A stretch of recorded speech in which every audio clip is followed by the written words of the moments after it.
I'd like to offer you my theory on that question about, like what's guiding me? Like, Hmm. how do I know right from Yeah. wrong for me?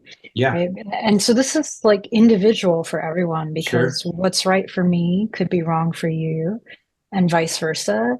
Like, because we are all different, we're different aspects of the same thing, different degrees, however Hmm. you want to look at it.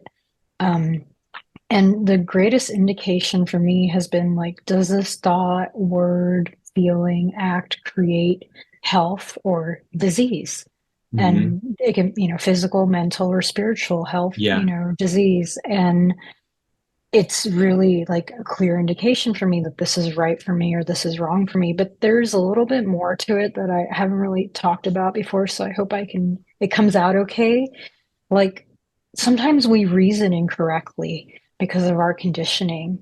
So Hmm. we might be in a circumstance that makes us feel really diseased, but it's not because it's really bad for us or wrong for Hmm. us. It's because of our conditioning. And if we reason through it, taking emotion out of the equation, we can change how that influences us so we can go from experiencing disease to experiencing health. And so that's something that I've been thinking about a lot lately because I realize like there's certain things that make me feel uncomfortable, but then when I reason on it, like there's no reason for this to make me feel uncomfortable. This just has to do with my conditioning, how I was brought up and what I was Yeah. taught to believe, but that was logically flawed. But I find that that really helps me is just looking at like my overall state of being. Like, okay, like when there is total perfect health, like in my body, mind, and soul, that I am doing everything, right. But if there's not, that means something is amiss, and I need to look at that and be honest with myself about it. I don't know, does that resonate with you at all, or have you thought It's a about that? huge question, and there's yeah, I mean, I think what you're saying is really interesting. It's a huge question. There's a lot of different components to it. Um, so, so one component that came through while you were talking is, which is very important, is being able to ask the right questions.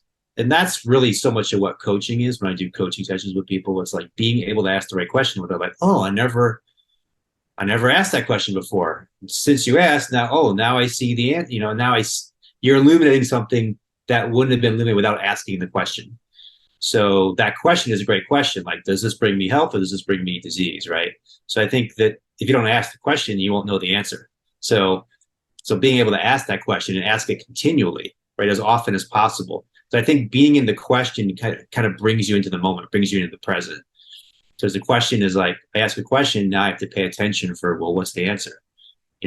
So I think that's one key thing is like asking the right questions and kind of living in the question. But then to kind of go back to what I was saying earlier, people can also ask the question, but if they're all kind of frazzled and they're all sort of in an anxious state, they won't get a clear answer to the question. Maybe they won't get any answer. Maybe they'll even get the wrong answer. So like I think being able to like ask the question and then as best you can learn to quiet the mind and come into a silent space inside yourself where a clear answer can come through. And there's different ways to go into that to kind of guide oneself into that. We can talk about. And then this other thing, there's a third thing, which I think is really fascinating, which is the emotional realm. So some people are probably familiar with Abraham Hicks teachings. They talk about the emotional guidance system and listen to your emotions. And that's true, and it's not always true because it becomes an interesting thing where sometimes, for example, I'm doing something that's not healthy for me, but I've been doing it for so long that that's my comfort zone. So that makes me feel safe. That makes me feel comfortable. And if you want me to do something outside of that, that's actually of the highest health for me, that makes me feel uncomfortable. That's scary to me. So, so that's an example where actually moving into the discomfort, which isn't going to feel good, is actually what's healthy for me. So it becomes really interesting where it's not a simple oh, it's just this is the way it works. It's you got to look at every situation, every case is different, which comes back to being present in the moment and really be able to discern that in the moment.